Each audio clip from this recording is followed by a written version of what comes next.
দেখেছি এত সুন্দর আয়োজন ছিল না, কিন্তু বিন্দু বিন্দু করে আমার বড় ভাই বিল্লাল ভাই, আমার উস্তাদ এত সুন্দর একটা আয়োজন করেছে। এই আয়োজন দেখে আমি এত এত এত আনন্দিত হয়েছি, যা আমি আরো দোয়া করি আমার বড় ভাই,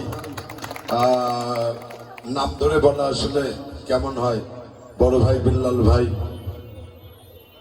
এখানে যে আয়োজন করেছে, আমি দোয়া করব যেন আরো সবাই এখানে আন্তরিকভাবে আসবেন, সবাই এখানে সহযোগিতা করবেন, অর্থনৈতিক সার্বিক সহযোগিতা করে ভাইয়েরই এখানকার আয়োজনটা আরো ভালো করার চেষ্টা করবেন।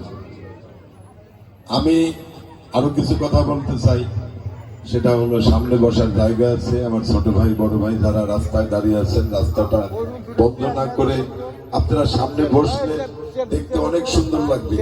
আমার বড় ভাই যেহেতু এখানে এত সুন্দর একটি আয়োজন করেছে, আমরা চেষ্টা করব আয়োজনটি আরো ফুটিয়ে তোলার জন্য, সবাই চেষ্টা করবো। আপনারা দোকানে বিভিন্ন জায়গায় বসে না থেকে মঞ্চের সামনে এসে সবাই বসে।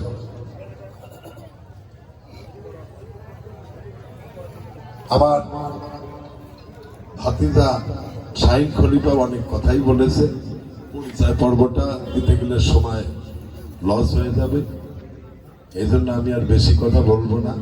এই বলে আমার বক্তব্য শেষ করছি। আসসালামু আলাইকুম।